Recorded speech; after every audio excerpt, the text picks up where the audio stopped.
Hello, everyone. My name is Shannon.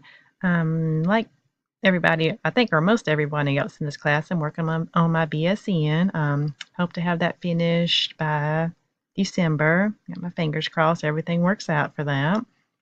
One interesting thing about me, I'm not sure how interesting it is the fact that I have five dogs. Got two Chihuahuas, one Doberman, one Lab Mix, and one Hound, so I have quite the mixture of them. But I wouldn't trade them for anything.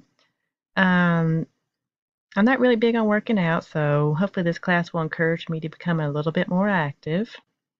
So for the cardio part, I do have a stair climber, so I'm gonna try to work out on that maybe 20 to 30 minutes, two to three times a week. So we'll see how that goes.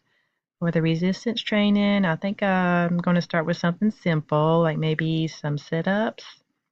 Probably try to do like 10 to 15, two to three times a week. So hopefully that will work out.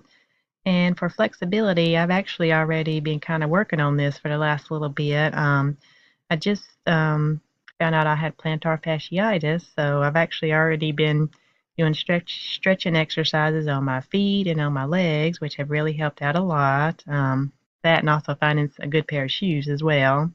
So I'm hoping that will continue to, and I actually do those about 10 to 15 minutes every day. So I will continue to do that as well.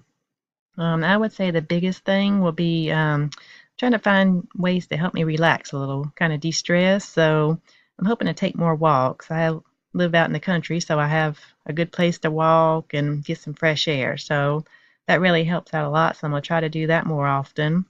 So my biggest question to everyone is, what's your best techniques for controlling stress or just relaxing? Um, so thanks for the responses, and hopefully we all have a good semester.